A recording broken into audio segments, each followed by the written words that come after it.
in any crime scene, what is actually evidence and what is not considered evidence?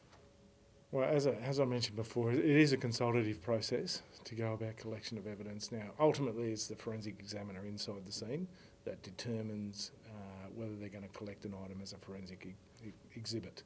Now, that can either be examined in the scene or examined later on in the laboratory. The things that actually influence somebody with respect to whether they're going to collect an item or not is there any probative value from a forensic side of things? So is there any DNA that we can gain from it? Is there any fingerprints that we can gain from it? Is there any need to collect that to actually send it away for further analysis, such as ammunition shells, a firearm, in various scenes, a knife which can go to the pathologist or go somewhere else for testing. So it all depends on the information being fed from the incident command, which is the investigators, through the conduit of the forensic coordinator down to the forensic examiners to make a determination as to whether they're going to collect something or not. Wonderful, wonderful. Excellent. Okay, now with the evidence, how is it actually marked?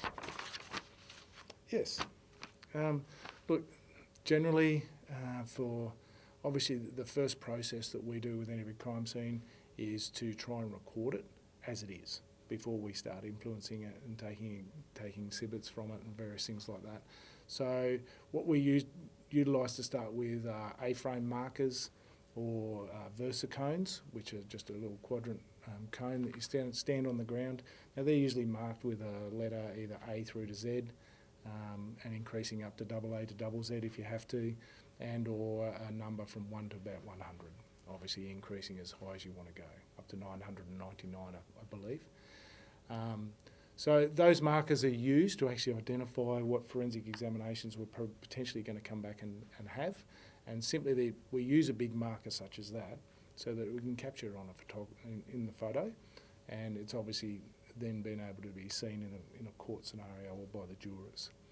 Once we've actually identified that and we've marked it, got the photographs, then for our close-up photography, what we actually do is lay down what we call a forensic exhibit number.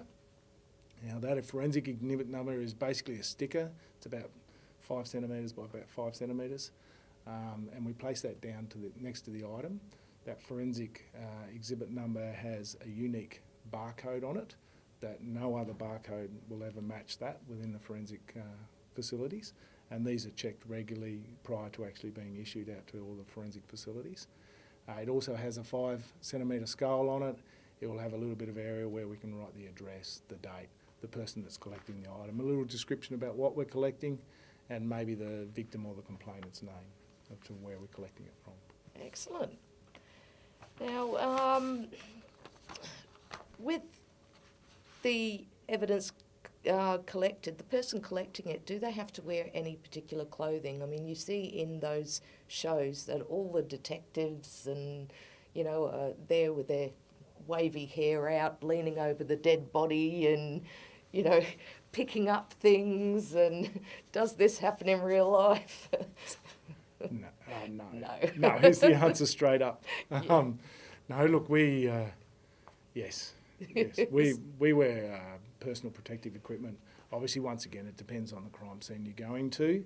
A fire, you would be in more of an asbestos maybe orientated suit with a good decent half-face mask to protect you from any of the pathogens and the items and particles that are floating around in the air. From a dead body, obviously we're looking more at a biological side of things. So we're looking at a paper, what we call a zoot suit, which is a blue suit. You've probably seen it on TV. Yep. We can wear a hair mask, a hair net. We generally wear a paper P2 mask, gloves, and we go through gloves like nothing else. And I'll come back to the gloves in a moment. And we also generally wear our booties so that we're protecting the crime scene from us shedding DNA and leaving our fingerprints from in the crime scene. But the second fold of that is the risk management of protecting our officers from the biological hazards that they can incur whilst they're in the crime scene. And I come back to the gloves simply to the fact that your CSI shows that we see on TV, they generally whip the gloves out of the back pocket of their jeans and they throw them on and then they touch the item. A lot of our major crime scenes, we can go through a box of about 1,000 gloves. We're changing our gloves constantly between not only just viewing and selecting the item we're going to collect, right through to when we're actually collecting it. We may change our gloves 3 to 4 times in that process. And why would you change your gloves so often? Well, obviously DNA in Lockhardt's principle is quite a fickle material and is easily transferable from yourself to the crime scene, or from the crime scene to yourself and then transferred to another crime scene, a secondary one, which is quite an integral issue when you come to presenting your evidence in court. So we wear a lot of this protective gear, and we're changing our gloves regularly so that there is no chance, or I should say we are minimising the chance of our DNA being transferred into the crime scene. Excellent. Okay, sorry, I'm going to have to cut again. I need to read further. Does everyone